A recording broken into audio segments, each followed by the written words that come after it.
Hello student, good morning. Myself Sapna Subhash Yadav. In this lecture, we are starting a new paper.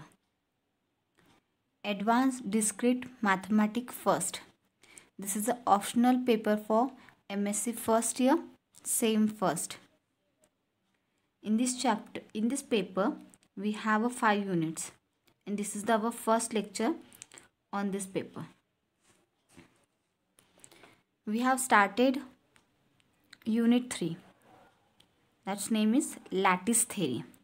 First of all, we have see the syllabus of advanced discrete mathematics. Unit first, formal logic. Okay, statements, symbolic representations and tautologies, quantifiers, predicates and validity. Propositional logic. Unit second, semigroups and monoids. Definitions and examples of semigroups and monoids, including those pertaining to concatenations operations. Homomorphisms of semigroups and monoids, congruence relations and quotient semigroups, subsemigroups and submonoids. Direct product, basic homomorphisms theorems. Unit 3, it's lattice theory. Lattice are partial order sets, their properties, lattices as algebraic systems, sublattices, direct product and homomorphisms, some special lattices, examples complemented and distributive lattices.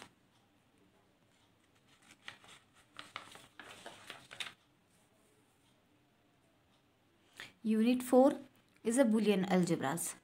Boolean algebras as a lattice, various Boolean identities, the switching algebra examples, subalgebras, direct product and homomorphisms, and join irreducible elements. In unit 5's name is Boolean algebras. Continue. Okay. Atoms and minterms, Boolean forms and their equivalents, minterms, Boolean forms, sum of products, canonical forms, minimizations of Boolean functions, applications of Boolean algebra, of switching theory using AND, OR and NOT gates, and the Karnaugh map methods. This is a syllabus of ADMs, that means Advanced Discrete Mathematics. In this video lecture, we have start unit 3. That's name is lattice theory. First of all, we have see some definitions. First definition is antisymmetric. Yeah. Then a order R is said to be antisymmetric if A relations B and B relations A, then A is equals to B for all AB belongs to capital A. Second definition is partial order relations. A relations R is said to be partial order relations if R is reflexive, antisymmetric and transitive. ठीक आहे, कोणत्याही एका रिलेशन्सला आपण partial order relations केव्हा म्हणू, जेव्हा तो हा 3 प्रॉपर्टी सॅटिस्फाय करत असेल. दॅट मीन्स एक रिलेशन्स आहे आर, तो रिफ्लेक्सिव्ह पण असायला पाहिजे, अँटीसिमेट्रिक पण असायला पाहिजे आणि ट्रान्झिटिव्ह पण असायला पाहिजे. जस्ट एक सेट आहे एक रिलेशन्स आहे आर, तो रिफ्लेक्सिव्ह असेल, अँटीसिमेट्रिक असेल बट ट्रान्झिटिव्ह नसेल तर तो आपला पार्शल ऑर्डर रिलेशन्स होणार नाही. किंवा एक रिलेशन आहे अँटीसिमेट्रिक आहे, ट्रान्झिटिव्ह आहे बट रिफ्लेक्सिव्ह नाही आहे, तरी तो आपला पार्शल ऑर्डर रिलेशन होणार नाही. त्या रिलेशनला पार्शल ऑर्डर रिलेशन्स होण्याकरिता ह्या 3 प्रॉपर्टी सॅटिस्फाय करणं गरजेचं आहे. Third definition is partially ordered sets, or it's also called as poset. A set A with partial ordering relations are defined on A is called poset. Poset आपण काय म्हणू, कोणत्याही एका रिलेशन्सला आपण पोसेट केव्हा म्हणू, जेव्हा तो पार्शल ऑर्डर रिलेशन असेल. सिम्पली, ठीक आहे.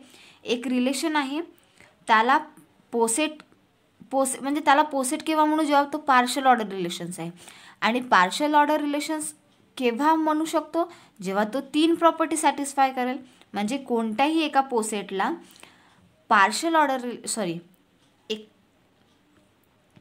पोसेटला partial order relations, that means reflexive, antisymmetric आणि ट्रान्झिटिव्ह ह्या तिन्ही प्रॉपर्टी सॅटिस्फाय करावं लागेल, तरच आपण त्या सेट एला पार्शल ऑर्डरिंग रिलेशन्स म्हणू. दॅट मीन्स आपण त्याला पोसेट म्हणू.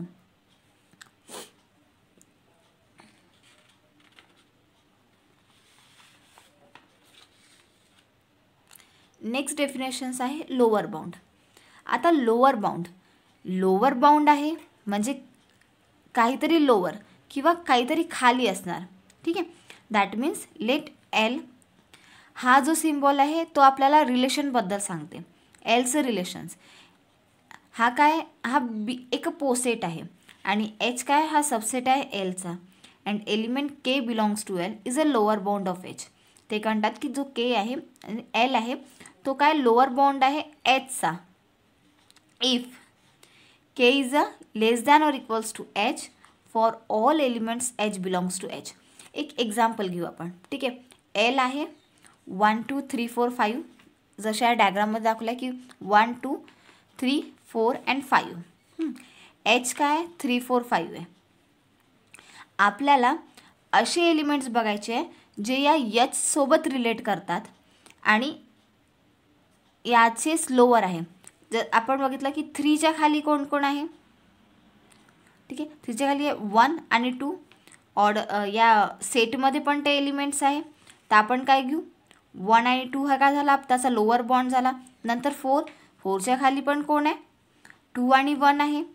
बट 5च्या खाली काय आहे, 3 आहे. 3 हा 1 आणि 2 म्हणजे आपलं काय झालं, 1 2 3 हे तिन्ही 3 4 5ला रिलेट करतात. म्हणजे आपले 1 2 आणि 3 काय झालं, lower bound. Same greatest lower bound म्हणजे त्या तिन्ही बाउंडमधला जो ग्रेटेस्ट असेल, जो मोठा असेल. जसं आपण वरच्या लोअर बाउंडच्या डेफिनेशनमध्ये बघितलं की आपल्याला 1 2 आणि 3 काय मिळाले, 3 लोअर बाउंड मिळाले जे या सेटला रिलेट करतात, या 3 4 5ला रिलेट करतात. जसं 1 2 3ला पण रिलेट करतो आणि 1 2 4ला पण रिलेट करतो. बट जो 5 आहे, ठीक आहे, 5 3ला रिलेट करतो बट 5 4ला रिलेट करत नाही किंवा 3 4ला रिलेट करत नाही, म्हणून आपण फक्त 1 2 3च त्याचं लोअर बाउंड लिहिलं. त्यामध्ये जी नेक्स्ट डेफिनेशन्स आहे आपली ग्रेटेस्ट लोअर बाउंड, त्यामध्ये काय आहे की कोणत्याही सगळ्यात आधी आपल्याला जो रिलेशन्स दिला आहे किंवा जो पोसेट दिला आहे, जो सेट दिला आहे, त्याचे आपल्याला सगळ्यात आधी लोअर बाउंड काढावं लागते.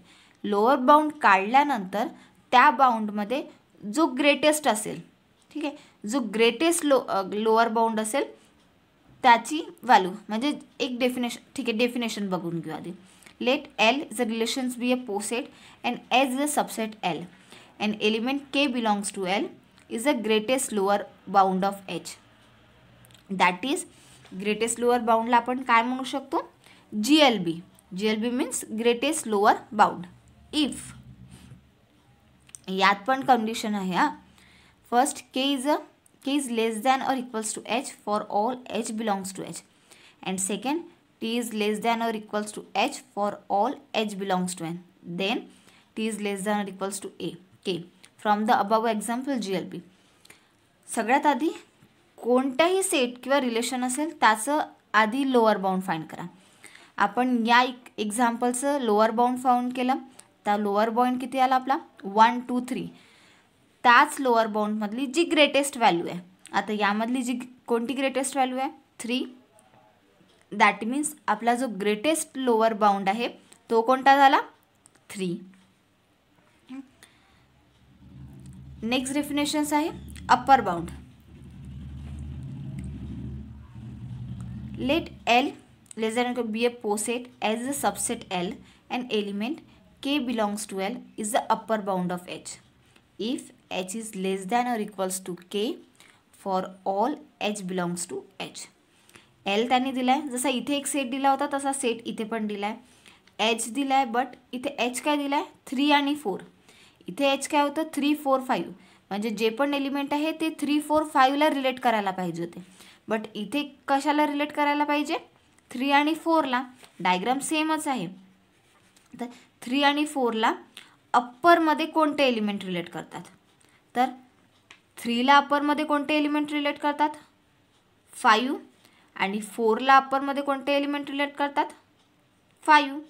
म्हणजे आपण म्हणू शकतो की 4 आणि 5 काय अप्पर बाउंड आहे.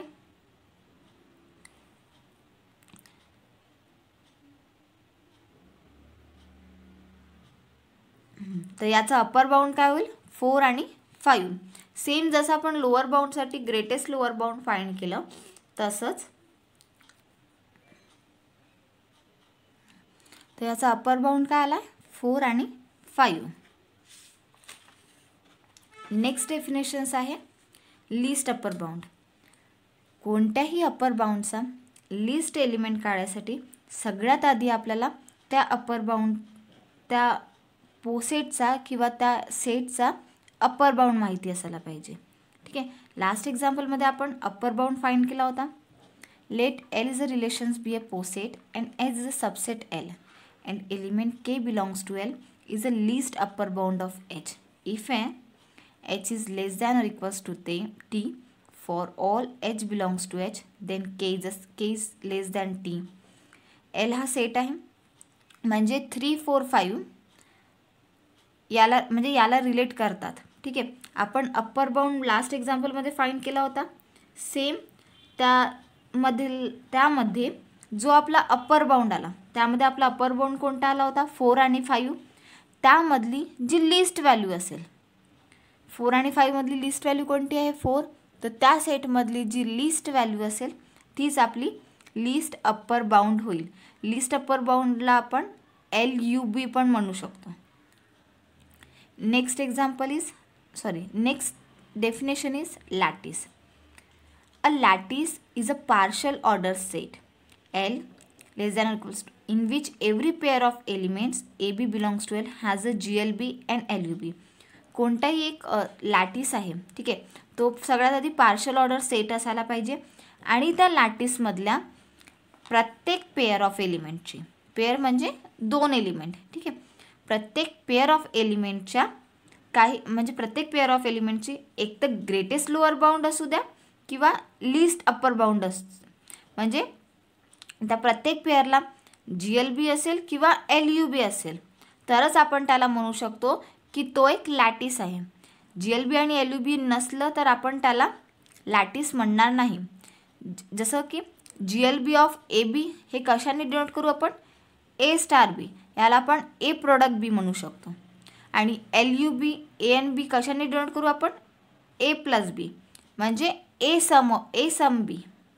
स्टारला प्रोडक्ट आणि प्लसला समने डिनोट करणार आहे. GLB म्हणजे प्रोडक्ट आणि LUB म्हणजे सम.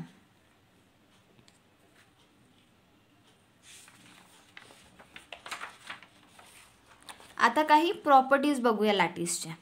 ठीक आहे. लॅटिसच्या 5 प्रॉपर्टी आहे. Idempotency law, commutative law, associative law, absorption law and consistency law. First property काय म्हणते आपल्याला, first property is idempotency law. तर A*A that means A product A असेल तर तो नेहमी Aच येईल. ठीक आहे. आणि A+A असेल that means A sum A असेल तर त्याचा आन्सर पण नेहमी Aच येणार. Second property is commutative law. Commutative law काय म्हणते की A प्रोडक्ट B आहे तर B प्रोडक्ट Aची पण व्हॅल्यू काय असेल इक्वलच असेल. आणि A सम B आहे तर B सम A पण सेम असणार आहे. Third is associative law. Associative law A product B bracket product C that's equals to A product bracket B product C. म्हणजे या या इक्वेशनची जेवढी व्हॅल्यू येईल त्याला ब्रॅकेट सॉल्व केल्यावर किंवा प्रोडक्ट केल्यावर सेम व्हॅल्यू या इक्वेशनची पण होईल. सेम जसं आपण प्रोडक्टचं बघितलं तसंच समचं पण की ए सम बी असेल ब्रॅकेट सम सी असेल तर ती व्हॅल्यू इक्वल होईल ए सम ब्रॅकेट बी प्लस सीच्या. ही होती थर्ड लॉ. फोर्थ लॉ आहे ॲब्झॉर्प्शन लॉ. ॲब्झॉर्प्शन लॉ काय म्हणते की ए प्रोडक्ट आहे ब्रॅकेट ए सम बी आहे तर या पूर्ण इक्वेशनचा आन्सर आपलं एच येणार. ठीक आहे.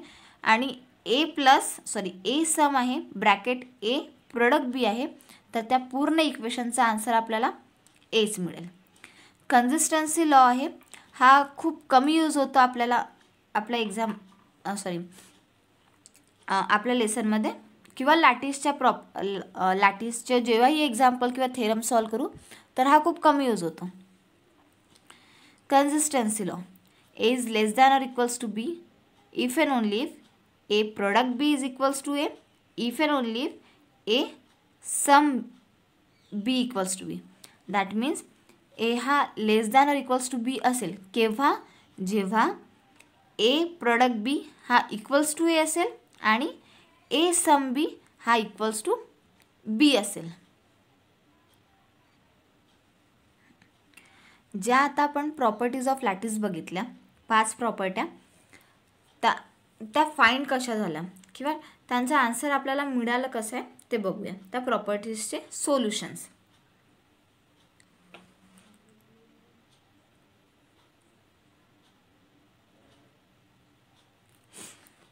ठीक आहे. Since A is a lower bound of A काय आहे लोअर बाउंड आहे एचाच तर रिफ्लेक्सिव्हिटी काय म्हणेल की ए काय आहे हा less than equals to A आहे for all A belongs to L.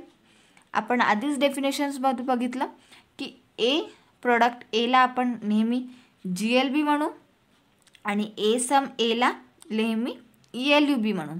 ठीक आहे. But A product A is the greatest lower bound of A. That means हा काय आहे हा ग्रेटेस्ट लोअर बाउंड आहे. त्यामुळे आपण म्हणू शकतो की जो A less than or equals to A तो काय A less than equals to product A आहे. Equations first. Also we know that A product A is a lower bound of A आणि तोच काय जेव्हा तो ग्रेटेस्ट लोअर बाउंड असेल तर याचा अर्थ हाच आहे ना की तो लोअर बाउंड पण आहे. कोणताही कोणतीही व्हॅल्यू ही लोअर बाउंड नसून ग्रेटेस्ट लोअर बाउंड असू शकते का. सगळ्यात आधी त्याला लोअर बाउंड व्हावं लागेल तरच ती ग्रेटेस्ट लोअर बाउंड होईल. तर आपण त्याला म्हटलं की ए प्रोडक्ट ए हा ग्रेटेस्ट लोअर बाउंड आहे. याचा अर्थ हाच होईल याचा अर्थ हा पण होईल की तो लोअर बाउंड पण आहे. आणि जर तो लोअर बाउंड आहे तर ए प्रोडक्ट ए ही less than equals to A आहे. तर इक्वेशन्स फर्स्ट आणि इक्वेशन सेकंडला पाहून आपण हे म्हणू शकतो की ए प्रोडक्ट ए हा इक्वल्स टू काय आहे ए आहे बाय आपली antisymmetric property. Since A is a upper bound of A. By reflexivity आता आपण काय कन्सिडर केलं आधी आपण कन्सिडर केला होता की ए काय आहे हा लोअर बाउंड आहे एचा. सेकंडमध्ये आपण काय कन्सिडर केला की ए काय आहे हा अप्पर बाउंड आहे एचा. लोअर बाउंड म्हणजे जेव्हा आपल्याला प्रोडक्ट फाइंड करायचं असेल तर आपण लोअर बाउंड यूज केला आणि जेव्हा आपल्याला सम फाइंड करायचं असेल तेव्हा आपण अप्पर बाउंड यूज करू. ओके. फर्स्ट कन्सिडर केला आपण की ए हा लोअर बाउंड आहे. सेकंड कन्सिडर करू आपण की ए काय आहे हा आपला अप्पर बाउंड आहे. By reflexivity A is less than or equals to A for all A belongs to L. But A product A is a least upper bound of A. म्हणजे A हा upper bound आहे एचा तर obviously ए plus ए काय हा list upper bound पण असायला पाहिजे. ए हा अप्पर बाउंड आहे आणि ए प्लस ए काय हा लिस्ट अप्पर बाउंड आहे. तर आपण म्हणू शकतो की A sum A is less than or equals to A. Equation first. जर ए सम ए हा लिस्ट अप्पर बाउंड आहे एचा तर ए सम हे हा अप्पर बाउंड पण असेलच है ना. तर A plus A is a upper bound of A. That means A is less than or equals to A sum B. That's equations 4. From equations 3 and equations 4 we say that a sum A is equals to A by antisymmetric है ना. Second property काय होती आपली commutative law. That means A product B is equals to B product A and A sum B is equals to B sum A. So A product B is equals to G L B of A B है ना.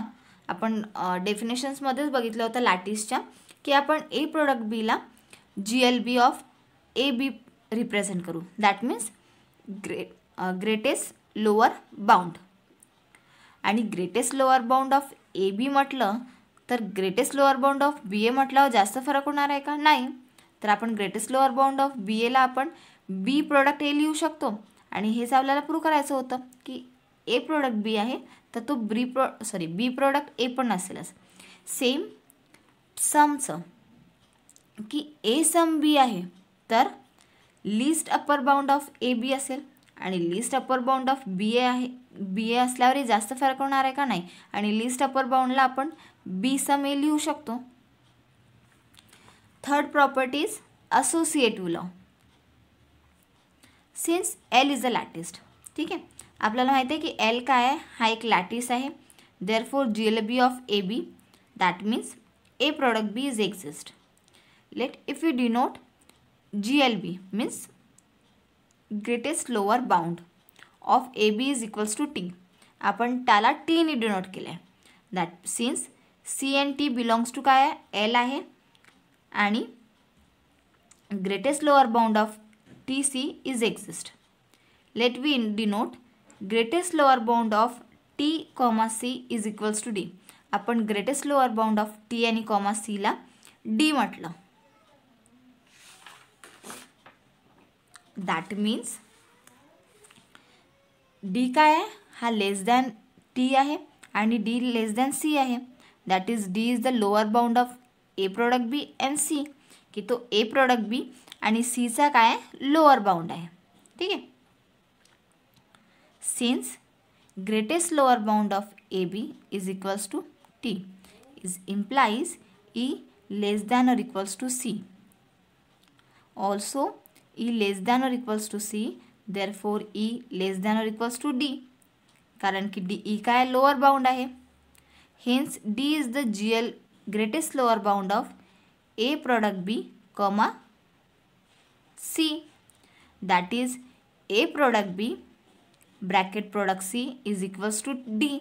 ज्या प्रकारे आपण हे prove केलं similarly आपण A product bracket B product C is equals to R पण prove करू शकतो. Since G L B of non empty set is unique that means therefore R equals to D. So A product bracket B product C is equals to A product B bracket product C. Similarly, we can prove A sum bracket B sum C is equals to A sum B bracket C. आणि हेच आपल्याला काय prove करायचं होतं.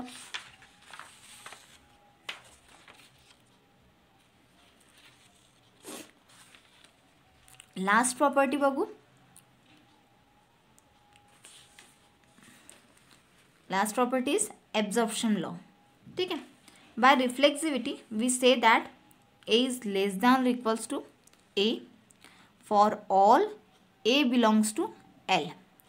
Since A is a sum of B that is least upper bound of A comma B is equals to A less than or equals to A sum of B. Therefore GLB of A comma A plus B is equals to A. Therefore A is the lower bound of A and A plus B. ठीक आहे, म्हणजे greatest lower bound आहे ए आणि ए plus बीचा equals to A आहे. That means ए काय आहे हा लोअर बाउंड आहे एचा पण आणि ए सम बीचा पण. आपण याला म्हणू शकतो की तो काय A product bracket A sum B is equals to A. Similarly, we also find that A sum bracket A product B is equals to A. आज आपण आजच्या व्हिडिओ लेक्चरमध्ये आपण काही डेफिनेशन्स बघितल्या की आपण लिस्ट अपर बाउंड कशाला म्हणू किंवा अप्पर बाउंड कशाला म्हणू, greatest lower bound, lower bound, lattice झालं, पार्शली ऑर्डरिंग सेट झालं, त्यानंतर अँटीसिमेट्रिक आहे, अशा काही डेफिनेशन्स बघितल्या आणि प्रॉपर्टीज ऑफ लॅटिस पण बघितल्या, प्रॉपर्टीज ऑफ लॅटिस आणि त्यांचे सोल्युशन्स. ठीक आहे. नेक्स्ट व्हिडिओ लेक्चरमध्ये आपण प्रॉपर्टीज ऑफ लॅटिस जे प्रॉपर्टीज ऑफ लॅटिसच्या बघितल्या त्यावरचे काही थेरम्स बघूया. So thank you.